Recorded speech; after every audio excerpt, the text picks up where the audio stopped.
आजादी की 75वीं वर्षगांठ के पावन मौके पर आज हम बात करेंगे उस वीरांगना की जो साहस और शौर्य की प्रतिमूर्ति थी। बुंदेले हर पोलों के मुंह हमने सुनी कहानी थी, खूब लड़ी मर्दानी वो तो झांसी वाली रानी थी। वीरता और बुद्धि की उस देवी को मेरा शत शत नमन। 1857 की क्रांति का दौर था वो। आतताई अंग्रेज साम दाम दंड भेद हर उपाय से देश पर कब्जा करने की फिराक में थे।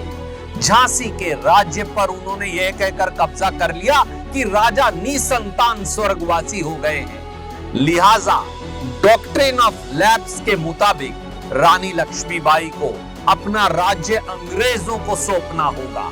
अंग्रेजी फरमान सुनते ही रानी ने हुंकार लगाई, मैं झांसी नहीं दूंगी। जवाब में अंग्रेजों ने किले की घेराबंदी शुरू कर दी। महल के अंदर रहकर मुकाबला मुमकिन नहीं था।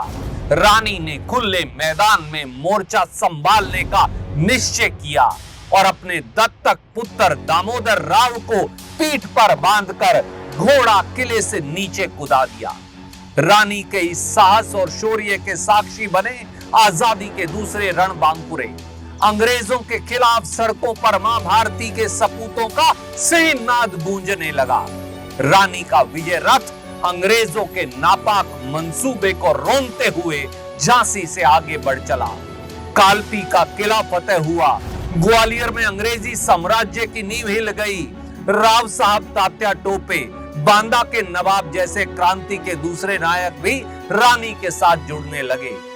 नाना साहब को पेशवा घोषित करके रानी ने अंग्रेजों को 7 समुंदर पार भेजने की तैयारी कर ली। लेकिन नियति के दस्तावेज पर उस समय देश की आजादी नहीं लिखी थी। खतरे को भांपते हुए अंग्रेजों ने अपनी पूरी ताकत रानी लक्ष्मीबाई को परास्त करने में लगा दी।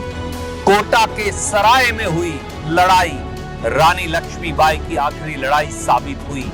घोड़े पर सवार, दोनों हाथों में तलवार, रस्सी को दांतों में और दत्तक पुत्र को पीठ पर संभाले रानी ने रणचंडी का रूप धारण कर लिया था।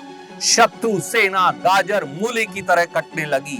जब तक सांसों की डोर कायम रही रानी तलवार की धार पर शत्रुओं का नाम लिखती रही। शहीद हुई तो वो, अंग्रेज हुक्मरान भी उनके सामने नतमस्तक खड़े थे, जिन्हें लगता था कि चूड़ियों वाले हाथ में तलवार थामने की ताकत नहीं होती है।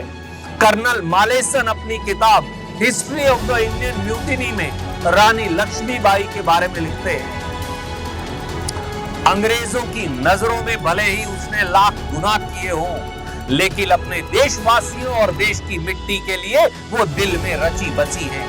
रानी लक्ष्मीबाई की सांसों के हर एक कतरे पर भारत देश का नाम लिखा हुआ था। भारत की खातिर उनके योगदान को हमें कभी नहीं भूलना है। 17 जून 1858 का वो दिन था जब क्रांति की यह ज्योति अमर हो गई। जिस मंदिर प्रांगण में उन्होंने अंतिम सांस ली थी वहां उनके आखिरी शब्द थे, अंग्रेजों को मेरा शरीर नहीं मिलना चाहिए। रानी की आखिरी ख्वाहिश पूरी हुई। पंचतत्व में विलीन रानी लक्ष्मीबाई को देखकर शत्रुओं ने राहत की लंबी सांस ली, लेकिन तब उन्हें कहां खबर थी कि आजादी की लड़ाई में महिलाओं की भागीदारी की अंगारी और जो अलख रानी लक्ष्मीबाई ने जगाई है वो आगे चलकर ब्रिटिश साम्राज्य के सूरज को अस्त करके रख देगा। आजादी की लड़ाई में सर्वोच्च बलिदान देने वाली झांसी की रानी लक्ष्मीबाई को मेरा पुनः कोटि कोटि नमन। जय हिंद, जय स्वतंत्रता संग्राम, जय भारत।